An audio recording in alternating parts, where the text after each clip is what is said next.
Hello class, this is Josh Dickerson with an analysis of the article by Nicholas Carr, The End of Corporate Computing.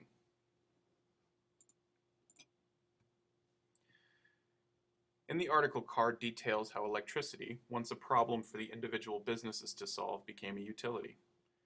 Once it had been determined by the market that electricity was becoming a universal need for all businesses, market actors stepped in to exploit this demand in the economies of scale to make a profit. A utility in this way is simply a business demand that has been outsourced for efficiency. The article makes the case that IT infrastructure in recent years has gone through a similar change, as on-site data centers have been outsourced to more efficient producers of IT services, a point I certainly can't argue against. All corporate IT infrastructures share a common set of needs: internet bandwidth, security, both physical and virtual, experts to perform maintenance tasks, an uninterrupted power supply, and large amounts of data storage for backups. And for 30 years, corporations had to maintain all of their own IT infrastructure until new companies stepped in to reap the profits generated by making this whole scheme a lot more efficient. Perhaps a bit serendipitously, a number of companies had already based their businesses around providing efficient, scalable IT infrastructures. One such company, Amazon.com, had spent billions on its IT infrastructure in preparation for spiked usage levels during holiday sales rushes. Saddled with this huge amount of underutilized computing power, Amazon began to lease out its excess capacity in the form of virtual servers on its elastic cloud platform, a business that has brought it roughly $3.8 billion last year alone.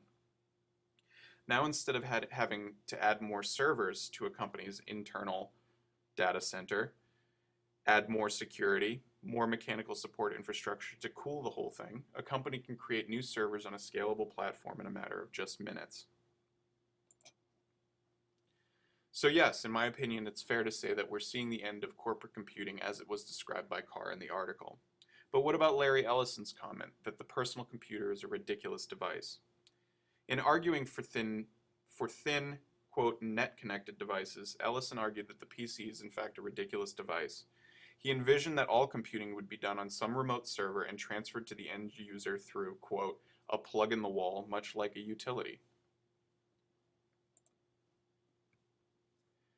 Google Chromebook is the first PC to assume an internet connection by default. All applications are run in Google's data centers across the internet and transferred to the client. Many models are even sold with mobile data hardware, allowing them to connect to the internet from almost anywhere. Is this Larry Ellison's net client that he was talking about? But haven't we all seen this before? How does Ellison's vision really differ from our past experiences with computers? Was Ellison's vision all that revolutionary?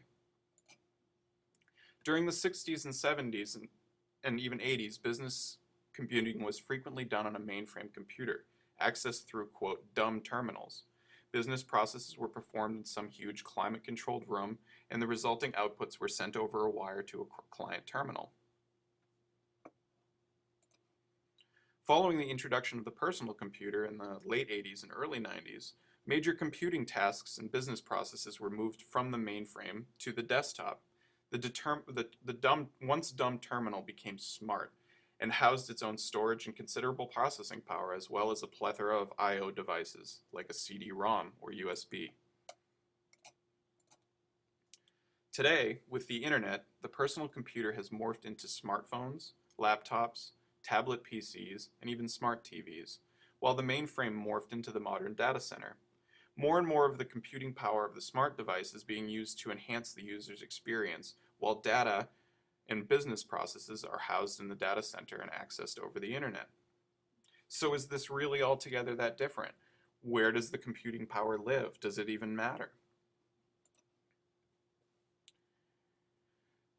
So I ask, how exactly is our current and planned future computing models so different from what we've seen in the past? How is this Larry Ellison's paradigm shift that he was speaking to?